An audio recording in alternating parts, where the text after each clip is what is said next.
What if people pleasing isn't really about being nice? What if it's about trying to control what happens next? You say yes because you don't want to disappoint them. You explain yourself because you don't want them to misunderstand you. You apologize because you want the tension to disappear. You change your opinion because you don't want conflict. You replay the conversation because you need to prove, at least inside your own head, that you weren't wrong. And sometimes you work harder, give more, fix more, carry more, and become more agreeable simply because somebody else is uncomfortable. It can look like kindness, it can look like generosity, it can even look like responsibility. But underneath it, something else may be happening. You may be taking responsibility for something that was never yours to carry. And that's where people pleasing gets really interesting. Welcome to the Kathie Owen Perspective podcast, where we explore human patterns under pressure and what those patterns reveal about the way we lead, communicate, work, and live. My name is Kathie Owen, and I spend a tremendous amount of time studying human behavior and psychology. But I don't just study psychology in books, I study psychology in environments. I observe people, I observe rooms, I watch what happens when pressure enters a conversation. I notice what happens when someone's tone changes, when somebody gets uncomfortable, when leadership is challenged, when uncertainty enters the room. And I spend just as much time observing these patterns in myself because pressure reveals things, and the goal isn't to diagnose everybody around us, it's to become better observers of ourselves. That's the foundation of my work around human patterns under pressure. And today we're going back to the circus because we're meeting one of the most entertaining and perhaps one of the most misunderstood characters in the entire tent, the clown. In human patterns under pressure, each pattern has a circus character. Control is the ringmaster. Withdrawal is the tightrope walker. Criticism is the lion tamer. Perfectionism is the juggler. And people pleasing is the clown. We have two more to get to, so hang on tight for the upcoming episodes. But today, we are talking about the clown. And think about the clown's job. The clown watches the audience. Are they laughing? Are they bored? Are they uncomfortable? Is everybody having a good time? If the energy drops, the clown does something. Make a joke, fall down, put on a ridiculous hat, change the act, keep everybody entertained, keep everybody happy. Now, imagine our clown getting ready backstage. He reaches for the blue makeup, then he stops. Maybe they won't like blue. Better use red. He puts on his favorite jacket. Then he thinks, maybe that's not funny enough. So he grabs the giant, flashy one. Then bigger shoes, another hat, more makeup, more performance. And eventually, the clown looks in the mirror and barely recognizes himself. Not because anybody actually told him what to wear, but because he imagined what the audience might think. That's people pleasing. And that's an important nuance. Sometimes nobody asked us to change.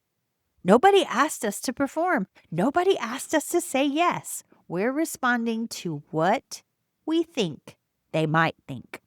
I want to make something very clear. Kindness is not people-pleasing. Generosity is not people-pleasing. Compromise is not people-pleasing. Helping someone is not people-pleasing. Sometimes I genuinely want to do something for another person. I may even inconvenience myself, and that's okay. The question isn't simply, did I say yes? The better question might be, could I have tolerated saying no? Because two people can perform exactly the same behavior for completely different reasons. I'll help you. One person means, I love you. I have the capacity. I choose to help. Another person may be thinking, if I don't do this, they're going to be upset with me. Same words, completely different internal experience. That's why we observe patterns instead of judging behaviors. This is where people pleasing becomes especially interesting to me. because the clown can be very responsible. They notice things, they anticipate needs, they help, they pay attention, they may be incredibly dependable. Those are strengths. But under pressure, responsibility can cross a line into over responsibility. And the line can be very subtle. Someone is disappointed. That's their emotion. I notice their disappointment. That's awareness. I immediately decide I must make their disappointment disappear. That's where over responsibility may begin. Someone misunderstands me. I can clarify myself. That's mine.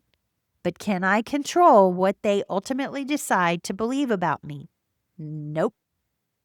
Someone doesn't like my decision. I can listen. I can consider their perspective. I can examine my behavior. I can apologize if an apology is warranted. That's responsibility.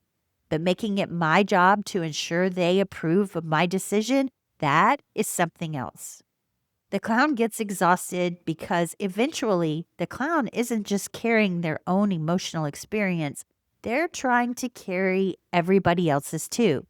Now, imagine this inside a company. You're sitting in a meeting, everyone is overloaded. Your leader says, "We need somebody to take this project." Silence. You feel the tension. You look around. Nobody volunteers. And before you've even considered your own workload, "I'll do it." And the room relaxes. Great. Problem solved. Except the problem didn't disappear. It moved onto your desk. Now you're staying late. You're frustrated. You're overwhelmed. And eventually, why am I always the one who has to do everything? That's where radical responsibility becomes incredibly useful. Not, "This is all my fault." That's not radical responsibility.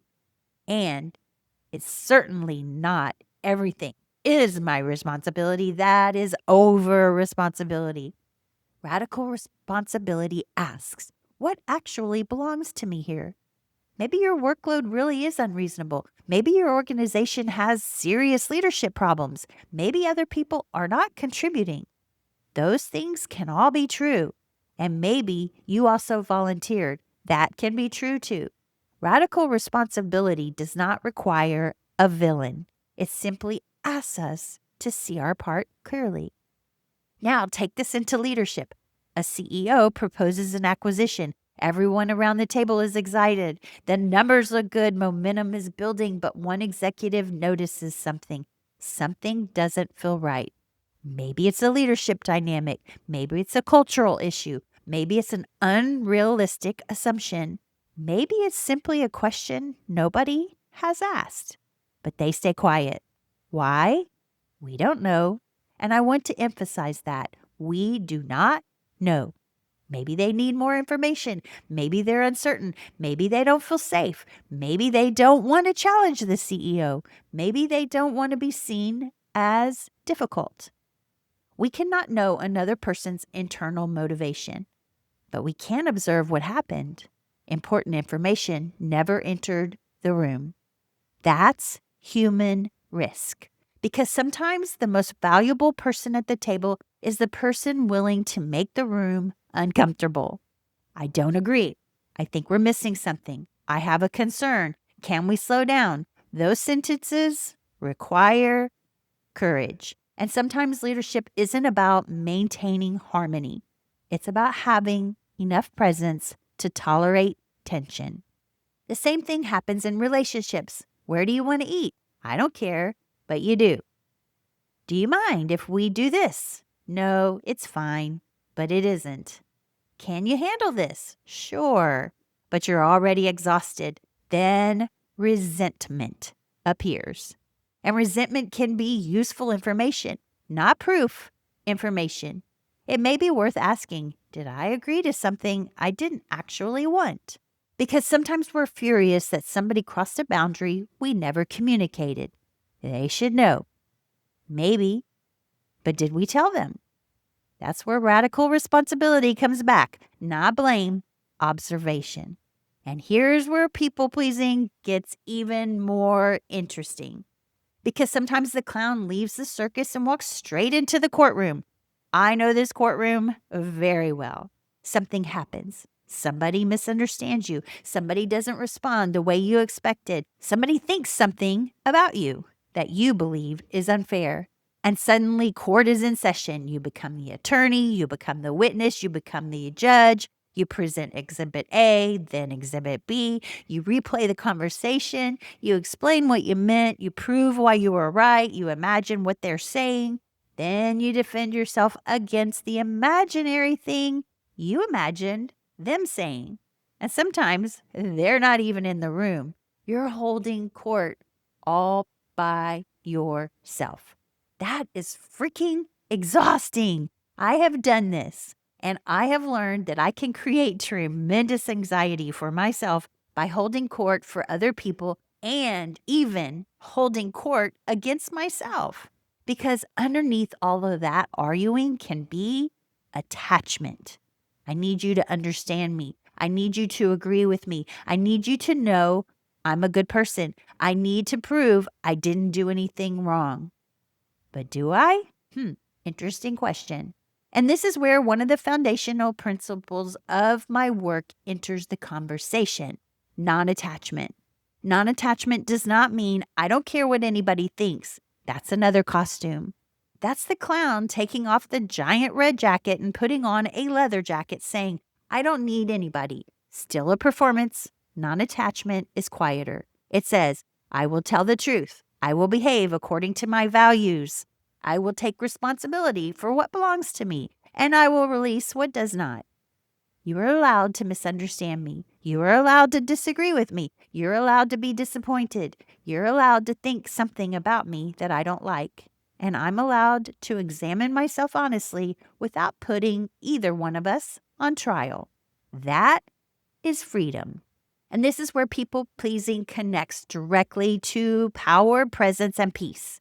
When I'm trying to control what you think about me, I give away power. Your imagined reaction starts determining my behavior. When I'm predicting what you're going to think, replaying yesterday, or rehearsing tomorrow, I lose presence. I'm no longer here. I'm in a story. And when I'm carrying your emotions, your opinion, my imagined version of your opinion, and the entire courtroom case, there goes peace. Power, presence, peace. People pleasing can quietly pull us away from all three. And the way back isn't to become harder, it's to become more aware. This is where my three principles come together. Non-attachment. I release my need to control the outcome. Radical responsibility. I identify what actually belongs to me. Not everything, my part. Courage. I allow myself to experience the discomfort that remains. Because this takes courage. It takes courage to say no when you've spent years saying yes. It takes courage to let somebody misunderstand you. It takes courage to stop explaining. It takes courage to allow someone to be disappointed. It takes courage to leave the courtroom without winning the case. And it takes courage to walk onto the stage without changing your makeup, your costume, your shoes, and your entire performance because you're afraid somebody in the audience might not approve. So, how do we practice this? We pause. The clown wants to move fast. Someone's uncomfortable. Fix it. Someone asks. Say yes. Someone misunderstands. Explain. Someone's disappointed. Make them happy. Someone disagrees. Defend yourself. Pause. Power in the pause. You don't have to answer immediately. I need to think about that. Let me check my schedule. I'll get back to you. Or sometimes, nothing. You don't have to fill every silence. The pause creates enough room for the observer to enter and then ask, what actually happened? What did I notice in my body? What story did my mind create? What do I need to know for certain? And maybe one more. What actually belongs to me? That's a powerful question. I don't want you to get rid of the clown. The clown has beautiful qualities. The clown notices people. The clown reads the room. The clown brings warmth, humor, empathy, connection, lightness. Those are powerful human qualities. We don't want to destroy these qualities. We want to remove the over responsibility attached to them. You can notice someone's discomfort without fixing it. You can care without carrying. You can listen without agreeing. You can apologize without collapsing. You can say no without becoming cruel. You can let somebody think whatever they're going to think. And you can leave the courtroom. No verdict required.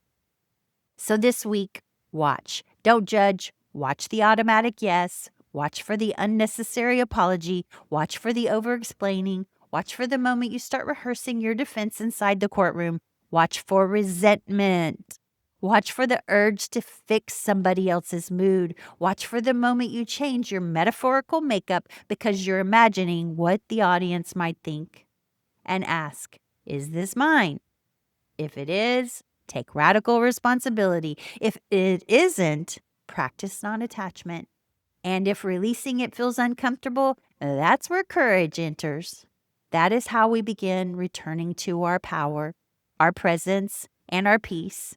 Not by controlling the circus, not by controlling the audience, and certainly not by controlling what everybody else thinks about the clown, but by becoming aware enough to choose who we want to be when pressure enters the ring. Thank you for joining me on this episode of the Kathie Owen Perspective podcast. I've created a companion blog post for this episode, and I've included bonus resources there to help you explore people-pleasing, over-responsibility, the observer's lens, and these patterns under pressure even more deeply. You'll find that link in the show notes and description below, and on YouTube, you'll find it in the first comments. And until next time, remember, you don't have to perform for the room to belong in it. Sometimes your greatest act of courage is taking off the costume, leaving the courtroom, and staying present as yourself.